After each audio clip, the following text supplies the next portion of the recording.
নমস্কার বন্ধুরা। ওসমান হাদি খুনের ঘটনায় বাংলাদেশের ইউনূস সরকারকে ২৪ দিনের চরম সীমা দিল এবার ইনকলাব মঞ্চ। এই ইনকলাব মঞ্চ বেসিক্যালি একটা মৌলবাদী সংগঠন, আর মোহাম্মদ হাদি এই সংগঠনেরই একজন নেতা ছিলেন। তাদের দাবি মোহাম্মদ ইউনূস ভারতের বিরুদ্ধে ব্যবস্থা নিক। ঢাকার শাহবাগ চত্বরে এই ইনকলাব মঞ্চের তরফ থেকে একটি সর্বাত্মক অবরোধ কর্মসূচি চালানো হয়। এখানে মোট ৪ দফা দাবি তোলা হয় তাদের তরফে। প্রথম দাবিতে বলা হয়, হাদি খুনি এবং হত্যাকাণ্ডের সঙ্গে প্রত্যক্ষ বা পরোক্ষভাবে যুক্ত প্রত্যেককে বিচারের আওতায় আনতে হবে। দ্বিতীয়ত, বাংলাদেশে কর্মরত সমস্ত ভারতীয়দের কাজের অনুমতি বাতিল করতে হবে। তৃতীয়ত, ভারত যদি শেখ হাসিনাকে প্রত্যর্পণ না করে এবং আওয়ামী লীগ নেতাদের না ফেরায়, সেক্ষেত্রে ভারতের বিরুদ্ধে আন্তর্জাতিক আদালতে মামলা দায়ের করতে হবে। চতুর্থত, বাংলাদেশের গোয়েন্দা সংস্থা আইন শৃঙ্খলা রক্ষাকারী বাহিনীতে থেকে যারা পরস্পর বিরোধী মন্তব্য করে জনগণকে বিভ্রান্ত করছেন, তাদের চাকরি থেকে বরখাস্ত করে বিচারের মুখোমুখি করতে হবে। আগামী ২৪ দিনের মধ্যে এই দাবি পূরণ না হলে বড়সড় আন্দোলনের হুঁশিয়ারি দিয়েছে এই মৌলবাদী সংগঠনটি। এই সংগঠন প্রথম থেকেই দাবি করে আসছে যে হাদি হত্যায় জড়িত ব্যক্তিকে ভারত আশ্রয় দিয়েছে। কিন্তু মজার বিষয় হচ্ছে, গতকাল একটি ভিডিও ফুটেজ সামনে এসেছে, যেখানে দেখা যাচ্ছে, দেখুন, এই ওসমান হাদিকে খুনে অভিযুক্ত বলছেন ইনকলাব মঞ্চ যাকে অভিযোগের তীর ছুটছে, সেই ফাইসাল করিম মাসুদ নিজেকে দুবাইয়ে রয়েছে বলে দাবি করছে। সে জানিয়েছে সে নিরপরাধ এবং তাকে ইচ্ছে করে ফাঁসানো হয়েছে।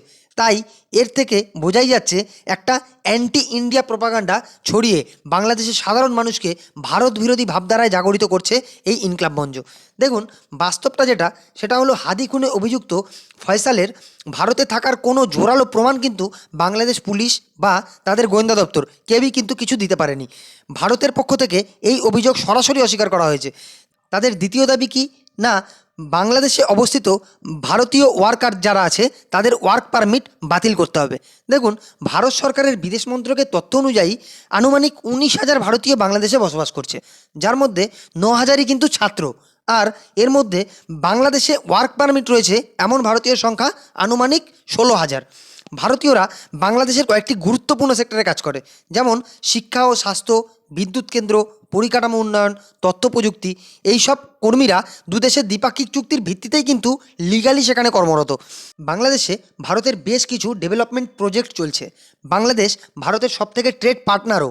বাংলাদেশে যে বিদ্যুৎ রপ্তানির তার 95% কিন্তু ভারত থেকেই রপ্তানি হয়। কাজেই ইনকলাব মঞ্চের মতো একটি বিদ্রোহী গোষ্ঠীর আন্দোলনের জন্য ভারতীয়দের ওয়ার্ক পারমিট বাংলাদেশ সরকার বাতিল করার ভুল করবে না বলেই আমার ধারণা।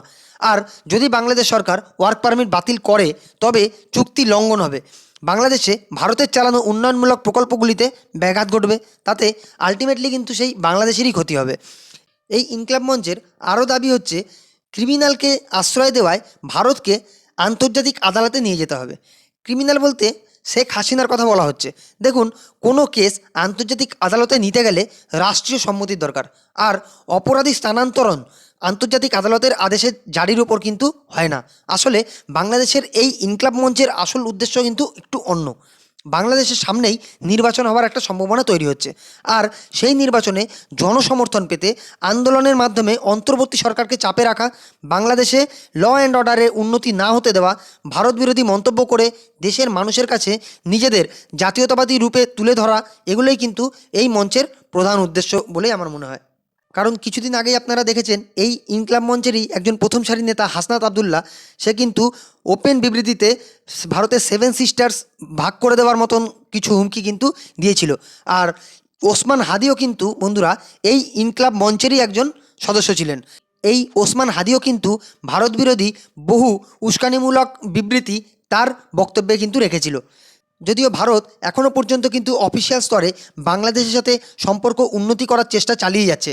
গতকাল আপনারা দেখেছেন, ভারতের পররাষ্ট্রমন্ত্রী এস জয়শঙ্কর ভারতের প্রধানমন্ত্রীর তরফ থেকে বাংলাদেশের প্রাক্তন প্রধানমন্ত্রী খালেদা জিয়ার মৃত্যুর ঘটনায় শোকবার্তা দিয়ে এসেছেন তার পুত্র তারেক রহমানকে।